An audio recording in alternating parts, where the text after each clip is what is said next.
with Metallica, the hot new heavy metal band from LA. And let's have them start with their name and what they do in the band. And let's start with you. James Hetfield, rhythm guitar and vocals. Lars Ulrich, drums and bongs. Dave Mustaine, lead guitar. Cliff Burton, bass guitar.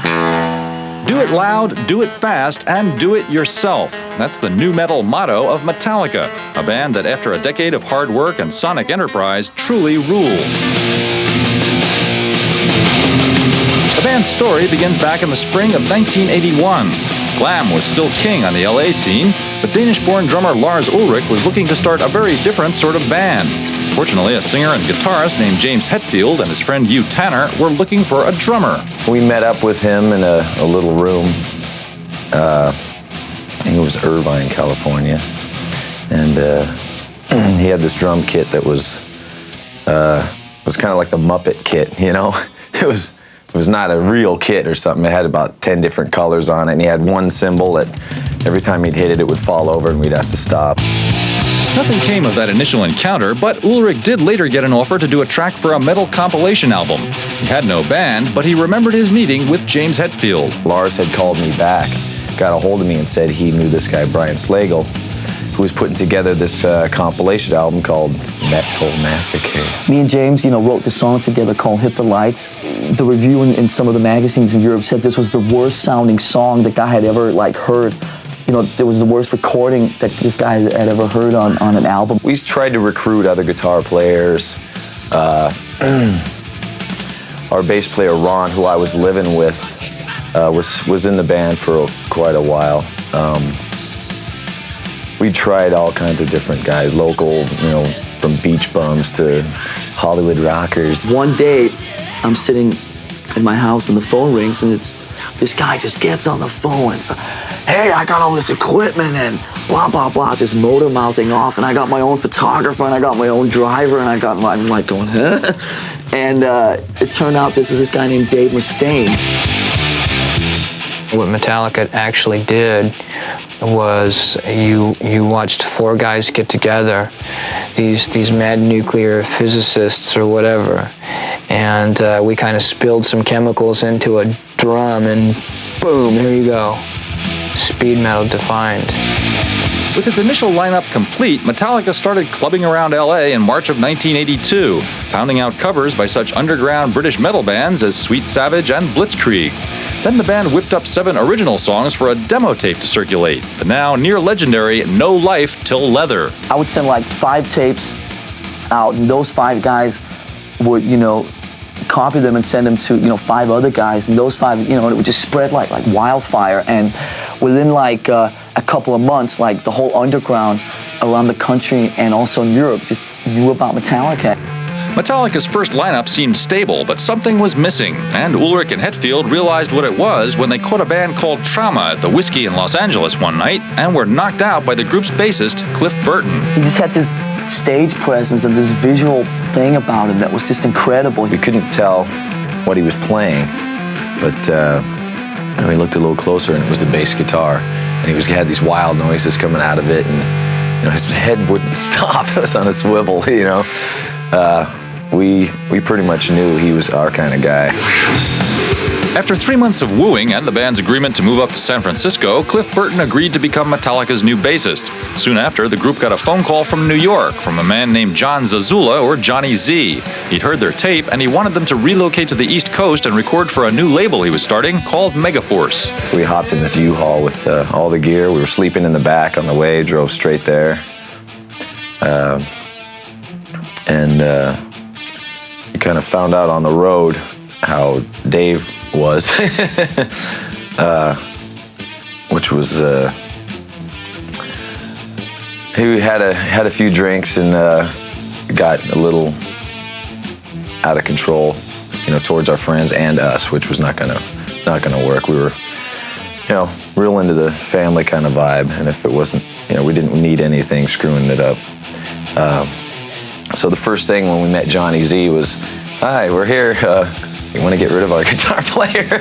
My feelings were hurt, and I still think of them all the time. It's been kind of hard for me getting to the point where I can accept all of that because there was a lot of jealousy and a lot of me dealing with what was going on in my head, watching these guys achieve this stellar position in the industry that I'm still working in. The decision to dump Dave Mustaine from the Metallica lineup immediately created a major problem, finding a wildly talented replacement. Fortunately, the band was already aware of another San Francisco Bay Area band called Exodus and its remarkable guitarist, Kirk Hammett. I was in the band almost instantly, and a week later we were gigging all over the place and living this this subterranean lifestyle. We had to live in this, it was called the Music Building. It was in Jamaica, Queens. Other bands would come in and rehearse there and go home, and sleep in a nice little bed. And you weren't even supposed to, be there past midnight or whatever. But we knew all the people there. We were sleeping on, the corners and packing material, how our amps got there, The band in the next room over was Anthrax. And they felt sorry for us, so they gave us a toaster oven and a refrigerator.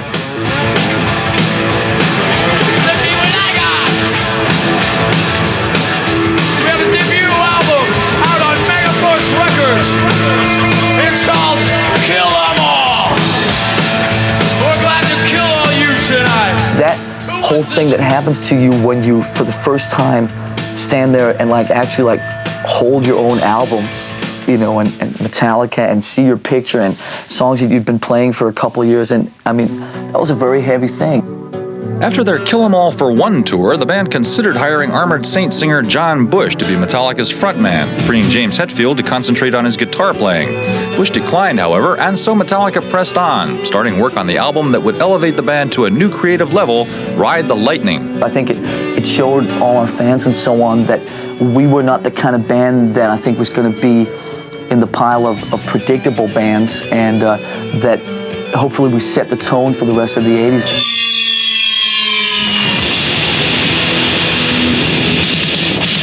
It's just us doing what we do. Let's keep it that way. Bring the music more across instead of the look. Not try and hide anything.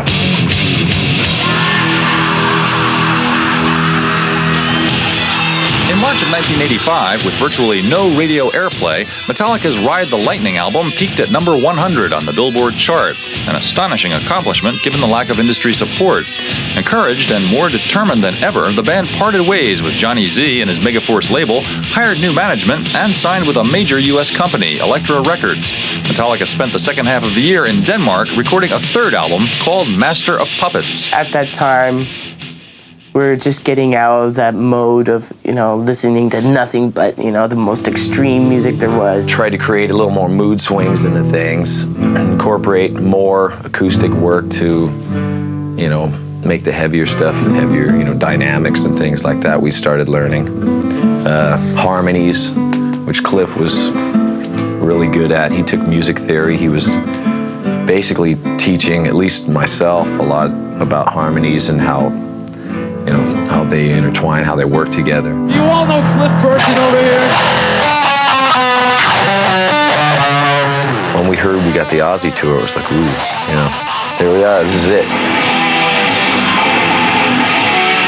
Things are going real well. 55 minutes, all our stage set up. It's real cool. We'd get up and at sound check, we'd be doing, Black Sabbath songs, and God, maybe tomorrow he'll get up and sing with us or something, Things were rolling along. Master of Puppets went top 30 album, and the Kill 'Em All and Ride the Lightning re-entered Billboard charts, and we had all three albums on at the same time, and there was a lot of things going on. The Ozzy Osbourne tour was a career peak for Metallica, and when the band decided to take a break from it to play some headlining dates in Europe, the members weren't expecting to suddenly go crashing down to rock bottom. But on September 26, 1986, tragedy struck. I couldn't sleep on the bus in this top bunk. It was too drafty. My throat, was getting screwed up, so I'd always go sleep in the back lounge. We couldn't get it all together. We were arguing with each other and saying, well, I want your bunk, well, I want your bunk, blah, blah, blah. I've never told anyone this, by the way. But our manager said, well, why don't we just draw cards? We said, sure. So we shuffled the cards, said highest card gets first choice of bunks. So, you know, I reach for a card and I pick 2 of hearts. Cliff reaches for a card and he gets ace of spades. You know, James gets a card, Lars gets a card. So Cliff has first choice of bunks. So he says, I want your bunk, Kirk. I go, fine, you know. So he gets my bunk. I end up with a bunk in the front of the bus, which was like not as good. And that night the accident happened, and it was a horrible thing because, you know, Cliff was in my former bunk.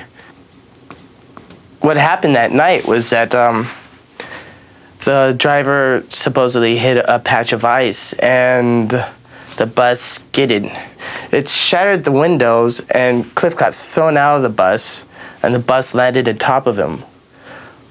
And when it actually happened, I got thrown out of my bunk and knocked unconscious for like 3 or 4 seconds.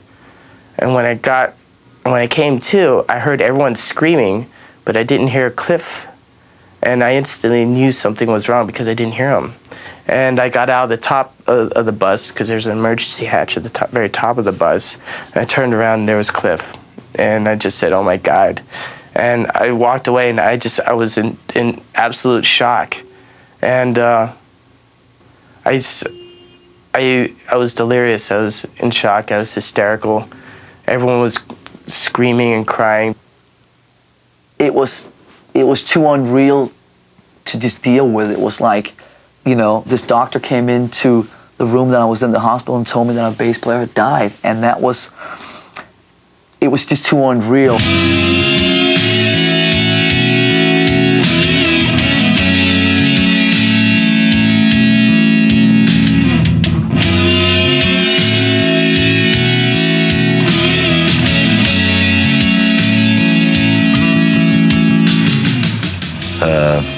I remember our tour manager at the time, Bobby Schneider, said, you know, after everyone was kind of taken care of there, he said, you know, let's get the band and go to the hotel. And he said, you know, when he said band, it was like, it's not really a band right now. And we couldn't really grasp it for a while. We had to sit down and actually face this. You know, what were we going to do? We realized that the last thing that Cliff would obviously want us to do, and we couldn't stop now. Metallica had always been about going against whatever would come our way and just sort of carrying on. We weren't really looking for a Cliff Part 2, you know, someone who could like solo a lot and someone who was really eccentric like he was in his own way. They'd come in with their bass and they'd plug in and start fiddling around, and you knew right away. It's like, ugh. We had there's a little signal, you know, that we'd, you know, it was like, see ya. You know, you could tell if, you know, he started going, bap, bap, bap, you know, doing this funky stuff. It's like, wait a minute, you know, next. One day, this kid named Jason Newsted just walked in, and it was pretty obvious that there was something about him that was pretty different. It wasn't just about playing bass. There's so much more to it, and those guys knew it, and I knew it. Deciding immediately that the band had to go on, the surviving members of Metallica set their sights on a new bassist, Jason Newsted, from a band called Flotsam and Jetsam. They chose their local hangout, Tommy's Joint, to tell him the good news. I guess that was part of the test, too, is to see if I could kind of hang and have, you know, beers and keep myself together. So me, James, and Kirk kind of ended up meeting in the bathroom up here, and we were standing there relieving ourselves and basically looked at each other and said, is that the guy? And we just kind of all just, you know, nodded and said, yeah, that's him. We came back, sat down around this very table. Lars said, so do you want a job? When I said, yeah, and I just got a little nutty and started screaming a little bit, you know. I just basically looked at him and I said, hey man, want a job? And this is what he did.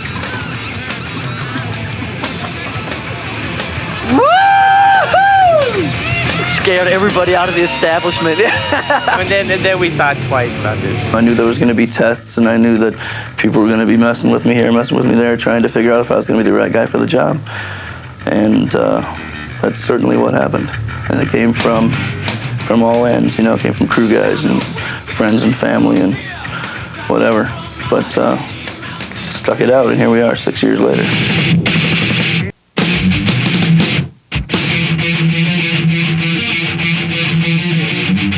11 days after Jason Newsted officially became Metallica's new bassist, the band embarked on its first tour of Japan. Next came an EP of cover tunes, Garage Days Revisited, and then the group started work on its next album, And Justice for All, a collection of very extended tracks that would eventually become Metallica's first top 10 hit and spawn its first music video. It is impossible for a decelebrated individual to experience pain, pleasure, memory, dreams, or thought of any kind. This young man will be as unfeeling, as unthinking as the dead until the day he joins them. We really realized that you could use the medium of video to do your, a creative thing just as much as records or anything else. And right then I knew that we definitely entered into the video age just like everybody else had 10 years before us.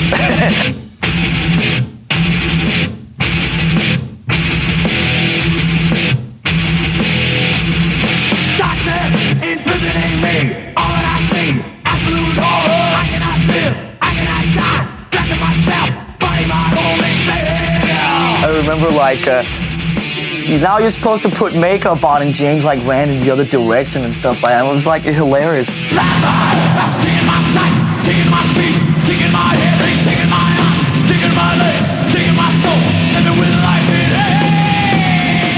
And Justice for All was nominated for a Grammy Award, and Metallica itself became the first metal band to play at the awards show. Unfortunately, in a now notorious incident, the group lost the Best Metal Band award to Jethro Tull of all acts. The band soldiered on, though, winding up a tour, taking a 9-month break, and then starting work on a collection of surprisingly shorter songs produced by hard rock veteran Bob Rock that would become the biggest Metallica album to date. We are taking those 10-minute mini epics and that whole progressive side just about as far as it could go. Concentrated more on just one riff through the whole song, which was just as challenging instead of trying to jam 100 riffs into one song. The first song that we wrote was Enter Sandman, and it was that really set the kind of tone and the course for the new album, because it did prove to us that for the first time we could actually write a short song, a simple song. Even the packaging of the album is a bit more simplistic. It's none more black. Yeah. Here it is, guys. You saw it here first, huh? None more. Exciting, huh? I think we've reached a different level now with this record, definitely. It just shows that Metallica has more to offer than just going fast all the time and 240 beats every song and just blasting your brains out. I've really wanted to come in as a drummer and try and really lay back and get some kind of a groove thing happening.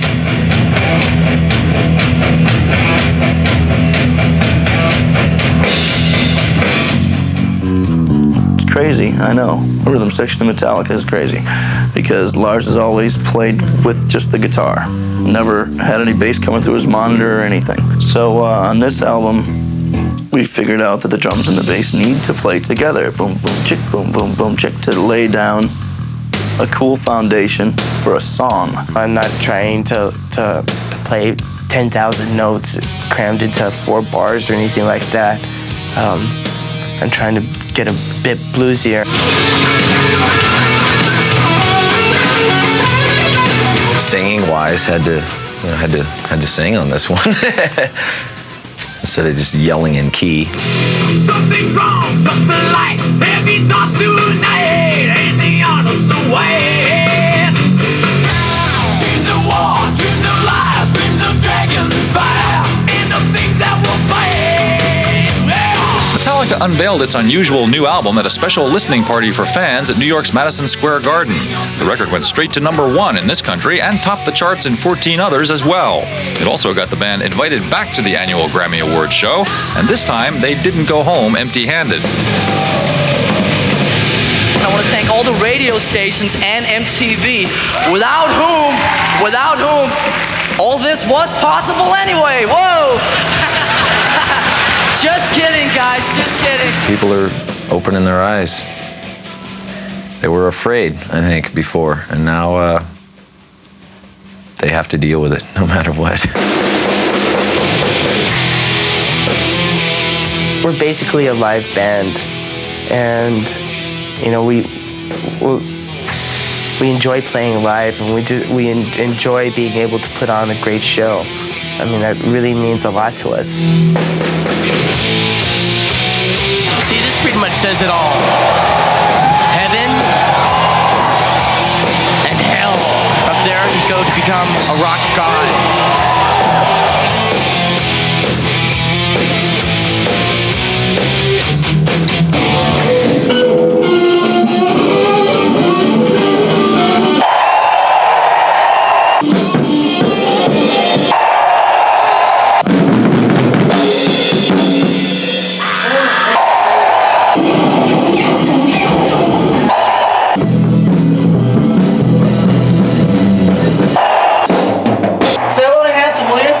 Absolutely. Hey, Hampton, how you feeling tonight? Okay? GA, man. GA, you know what that means, don't you? Yeah. Go away, mom. You'll be out very soon. So ready to kick some ass here? We'll be out in 2 minutes. 3, 4.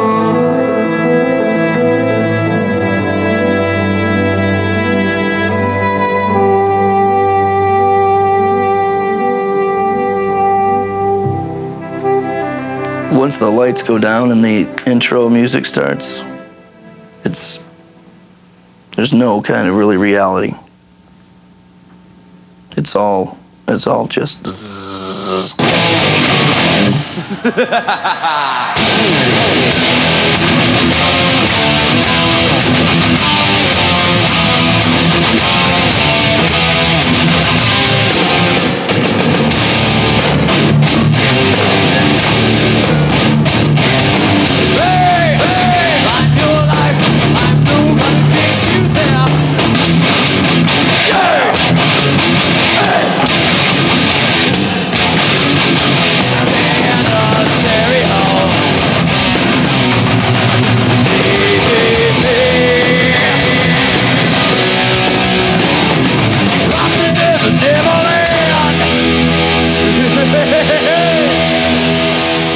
The fans know the integrity is there. They've put us where we are, you know, whether we like it or not.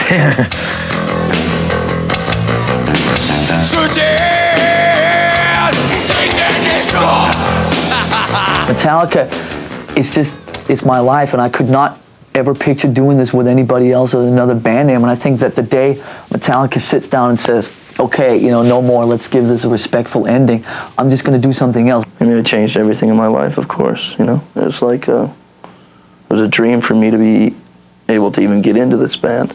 So, I mean, it means everything. It means everything.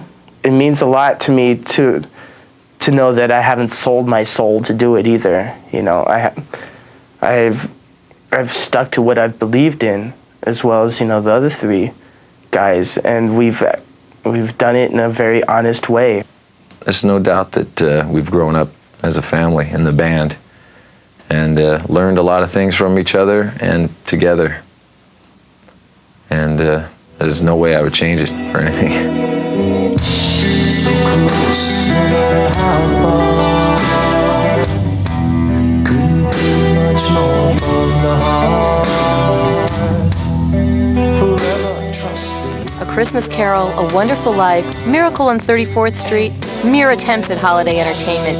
Brace yourself for a Beavis and Butthead Christmas special next. Did we start something new? Have somebody else answer that, but